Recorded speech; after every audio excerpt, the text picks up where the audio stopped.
I'll say it like this. I'll say it like this.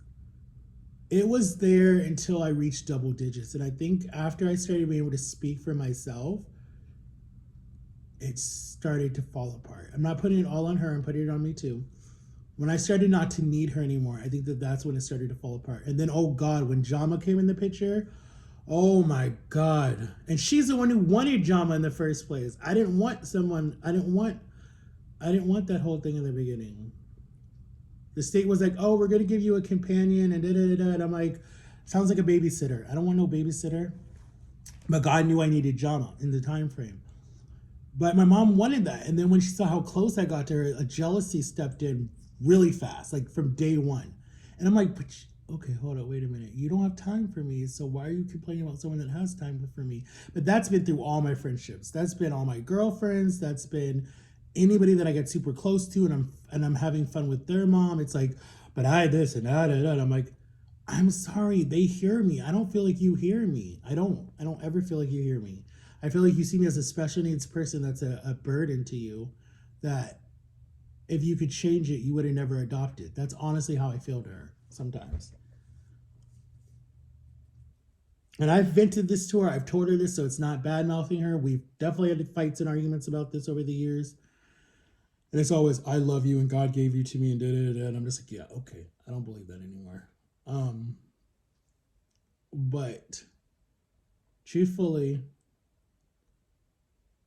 I've been looking for that connection, and I think I will always look for that connection. I looked for that connection in my ex, and I didn't get it.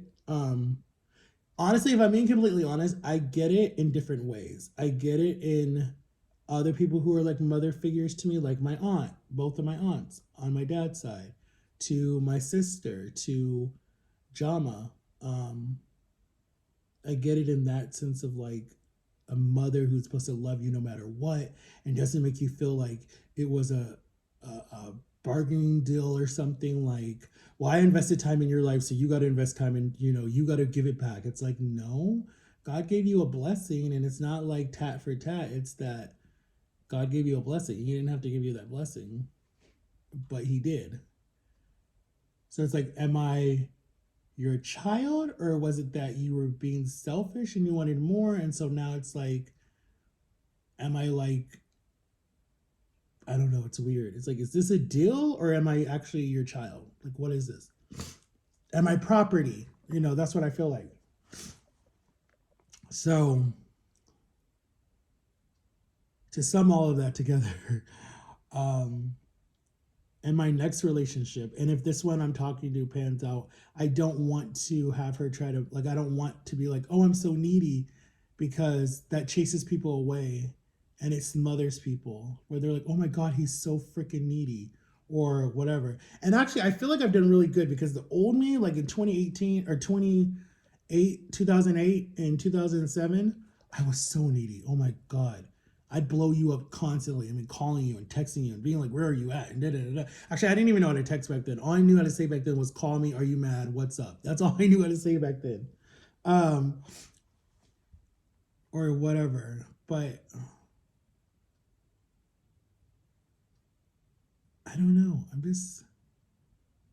I'm in a different headspace. And this could be the medication talking too that I'm on, that I feel like I'm all over the place on this medication. But you can't talk to someone that doesn't want to hear you, if that makes sense. Like, if their garters are up, they're not going to talk to you. They're not going to tell you how they feel. They're just going to be like, oh, that's your opinion. That's how you feel. You need to pray. Like, they're not going to tell you that you're like, and they're not going to see that you're suffering either, because they're suffering in their own way. They're hurting in their own way. And it's like, I just want someone to hear me and be like, I got you, and be like your feelings matter, instead of being like, oh, whatever. Oh, that's how you feel? That's how you feel. That's Satan. It's like, no, it's not Satan all the time. I mean, like, it's how do I explain it? It's like, if I had a kid, okay, I'll say it like this.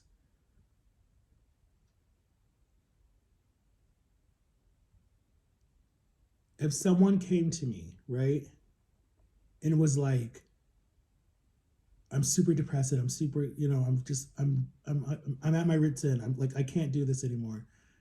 I would be like, put pause on anything that I'm worried about, anything that I'm dealing with right now, right? And I would try to help that person because that's just who I am. I don't want to have that person suffer. And that's why there is the funniest thing, or there was a saying that I heard. What did they say? They said, the person that is willing to help you and is always there and always picks up your phone calls and da da da da, that person is hurting inside. And that person is super, super depressed because, and the reason why they pick up all your phone calls and they do all that stuff and they're always happy and they're always there for you is because they don't want you to feel the way they're feeling. Like they don't want you to feel that way. And it's like the people that are the happiest are like the weakest, like they're so sad inside because it's like they feel like they have to put up a front to make everybody happy around them, to put everyone together, to make everyone feel better, but they don't care enough about their self. So it's like if someone came to me and was like, "Hey, Matt, I'm dealing with this, blah blah blah blah," I'd be like, "Let's get you help. Let's see if you can talk to someone. Like you should do something, like whatever. Like come sit and talk to me. Let's stay up all night talking. Whatever makes you happy. Like, And then it's just like, now who's there for you? Who would do that for you? And it's like, who's there for you at the end of the day because they reach out to you, they talk to you, they want to spend time with you, they call you. You know who's there for you. But then it's like you still have your really bad thoughts late at night when you're lying in your bed. You still feel like isolated or miserable or feel like, is this ever going to change or is this how life is going to be forever? So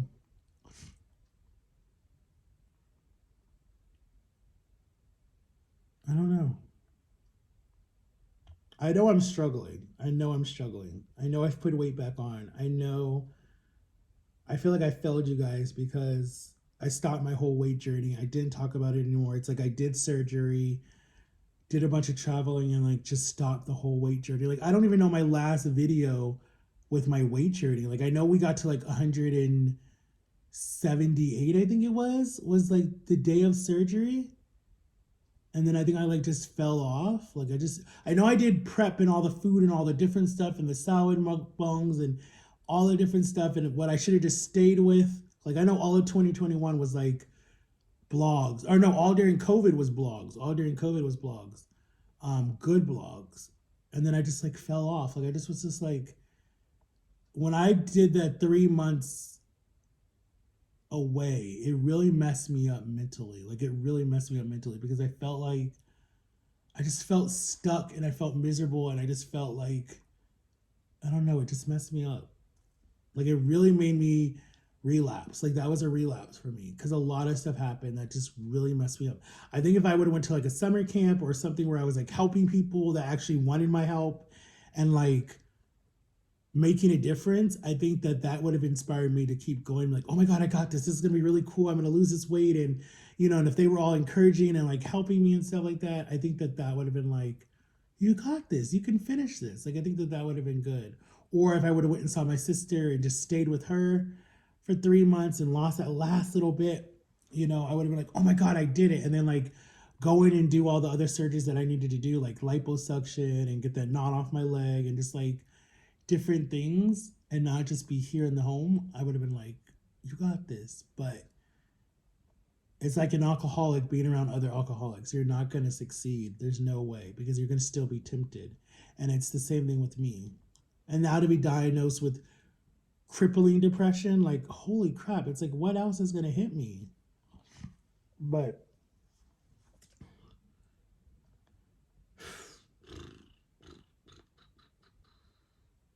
I'm not the only one going through it. So that's why I'm like, I know I'm not alone. And I know I got this. But sometimes different things look better. There's easier ways out. There's ways to do stuff, but it's like, I don't know. It's different. But getting back to what I said, do I feel like she should have had an abortion? Yes, I do. And I can own it 100%. I think I've always felt that way because she messed me up so much with having abandonment issues. The day that they ripped me away from her, because in the 80s, they didn't care back then. They would not even let the mother see the child in the 80s if you were being adopted. They literally would have her push you out, take you, and then they would ask her, after you've been taken out of the room, screaming your guts out because you want your mother or the whoever, or you're cold and you're scared because you're a brand new baby. They would ask the mother if she wants to name the baby, but not really. And then they would just take you away and you would never see the person at all. And then you go straight into foster care, whoever keeps you. Like, and I was in foster care just for 4 months because I was adopted into this family in 4 months. But still, like, it messed me up. I don't know why it messed me up. And I didn't know that at that age, you can be scarred for life. Like, I didn't know that. I thought babies, like, oh, they'll get over it, blah, blah, blah, blah. No. You can mess a kid up. Like, so be careful what you're teaching your child and be careful what you do to your child, because you can mess your child up. If you leave your child and abandon your child at any age, when they're like in the one digits, they'll remember it when they get to the double digits and when they get older. They'll be like, you abandoned me, you left me, and it destroyed me. You ruined my life. Like, that can mess a kid up. Like, that can totally give them PTSD because they'll have abandonment issues for the rest of their life because of you. You might think, oh, they'll get over it. It ain't gonna bother them. They'll be fine. They don't need you. They're too young to even remember you. Nope. Nope. It's one thing if you never win their life and they don't even know who you are. That's fine. But if you're in their life for a long time, until they can physically talk to you and say your name and call you and want to be around you and run to you, and you have happy moments and you're laughing and you're having the best moments, in their eyes you're like the best person, and then you just disappear one day, that's going to mess them up.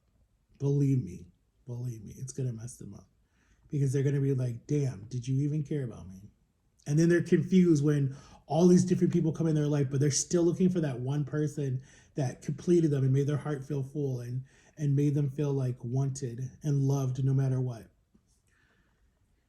Believe me, listen to me. If you guys take anything from me, listen to me. Don't leave your child ever, or anybody that is young, because it messes with them later in life. And you'll always have that guilt that you've messed them up. Believe me. It doesn't matter if you're uncle, auntie, grandparent, whatever it is, godmother, godfather, whatever it is. Don't leave that baby at all. Because that baby, you might think that you're not doing anything in their life, but if they have even the tiniest little time with you, I mean, like going to the park, if you go to the park with them every Wednesday, every Tuesday, every Monday, whatever it is that you do that's like a tradition for them, and then you just stop cold turkey, unless you die, because even then they have to understand that. I mean, they're still going to have a broken heart, but still, at least they know where you are. They can go to your gravesite and visit you, and pray to you and look up to the sky to you or whatever. But when you just ghost them and disappear like that, no. It messes with them. It messes them up. I'm just telling you, it messes them up. It messed me up. It messes you up. But people who were born to two parents that love them, took care of them, and are still in their lives, unless, they died of old age, they can't understand. You can't. Because your parents wanted you, they took care of you, even if it was hard, even if you were poor, even if you were beaten, whatever it is, at least they still cared about you. I guess. I don't know. But it's like, at least you knew who they were, and they were there, and they wanted you, and they gave you their last name. My situation? No. She didn't want me. That's why I said she should have had abortion. She didn't want me.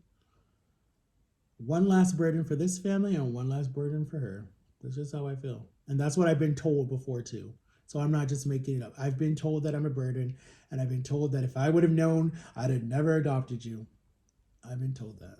And I was given up back. I was literally sent back. I literally got in a bad fight with both of my parents, and child services was called. I think I was like 14 at the time. Literally. I got to tell you guys that story. And the guy was so cool. His name was Kevin. He came to the house. He picked me up.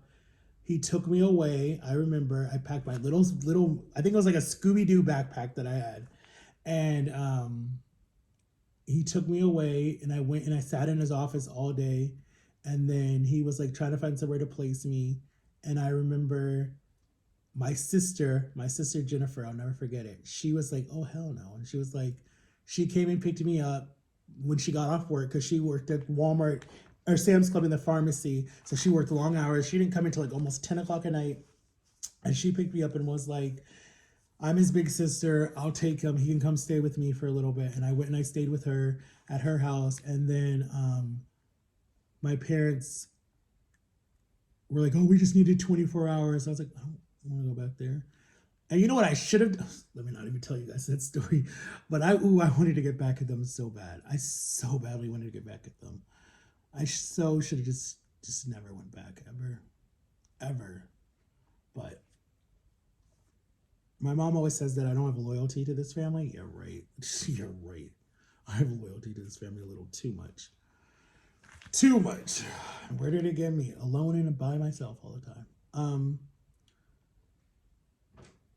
But yeah, my sister came and got me, but that guy Kevin was really cool, and he checked on me for a long time,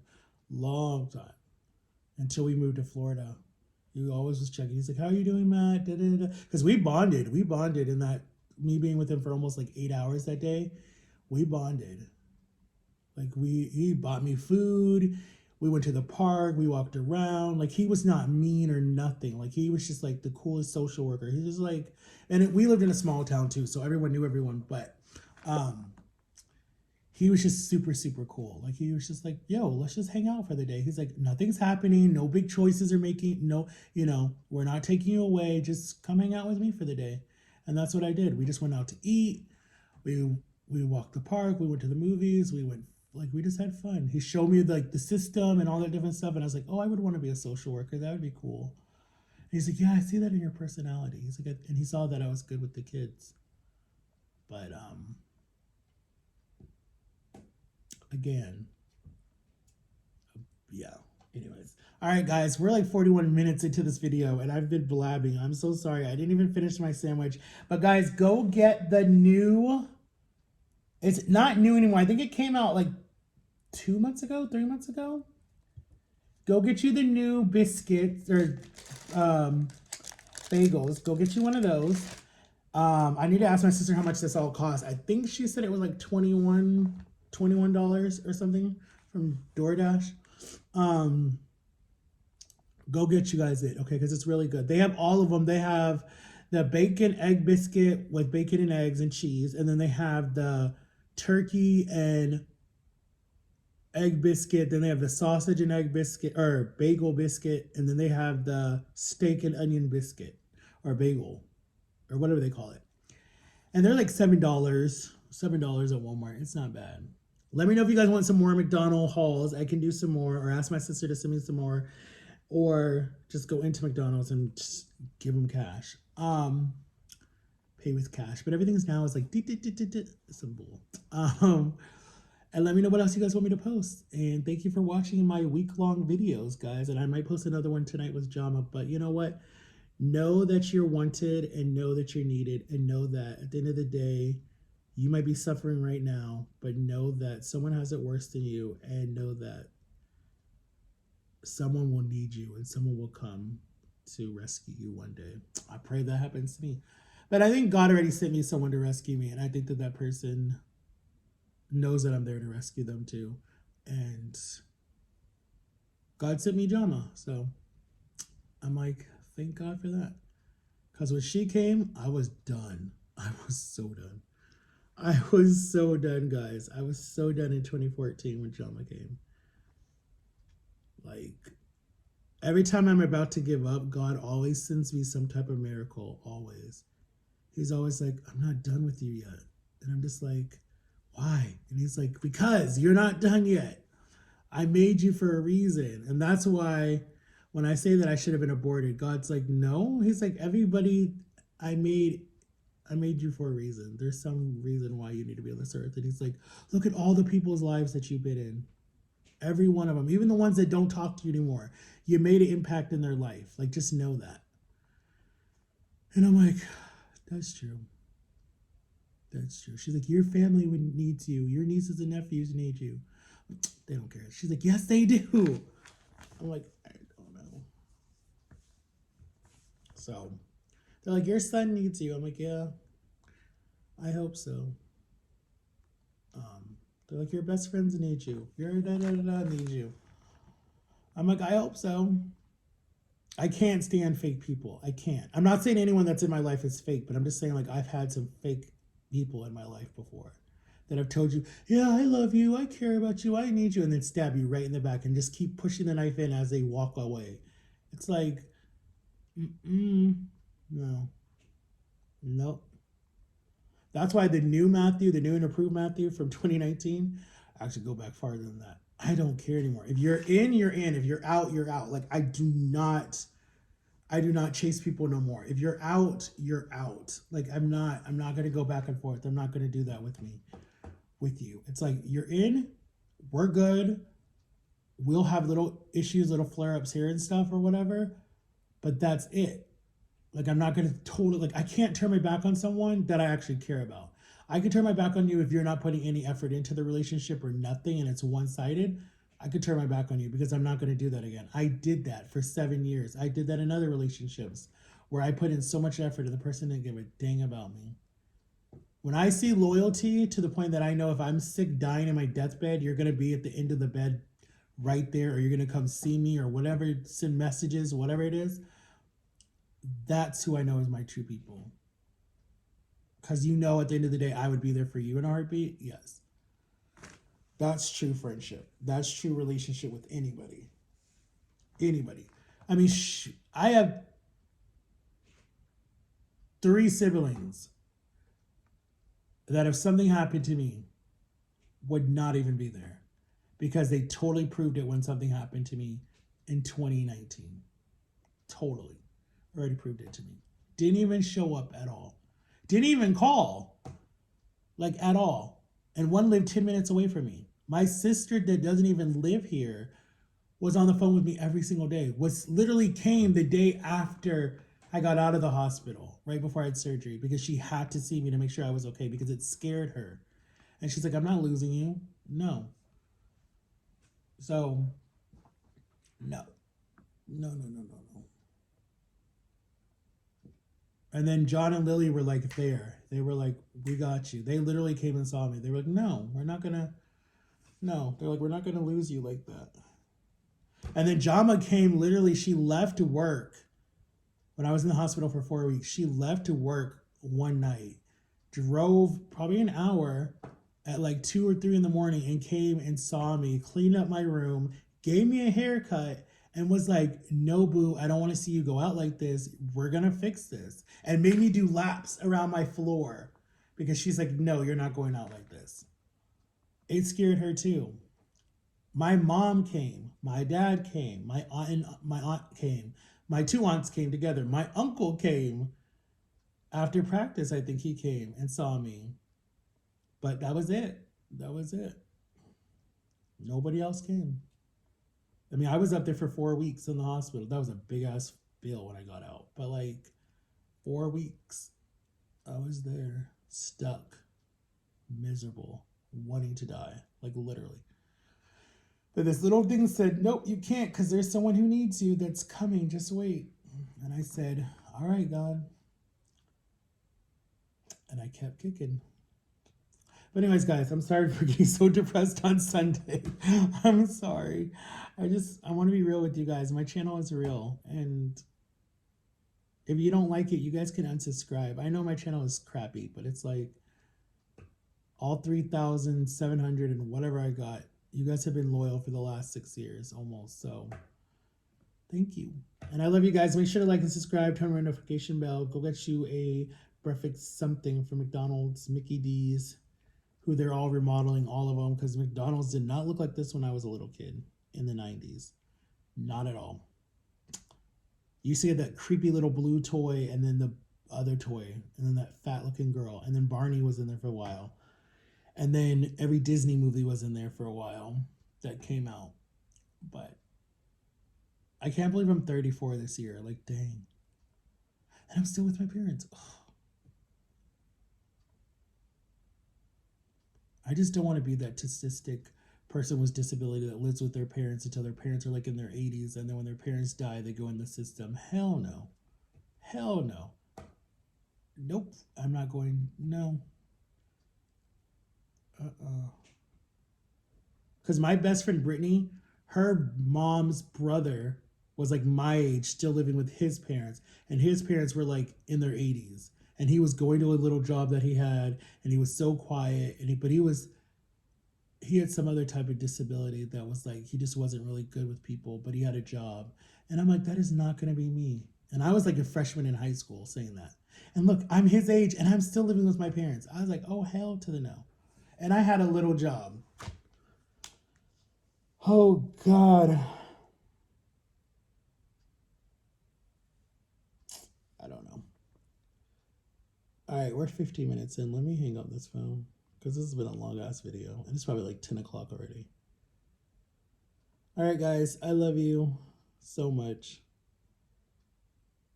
And I love reading your guys' comments, so please comment. I see your comments. So, anyways, bye, guys. Peace.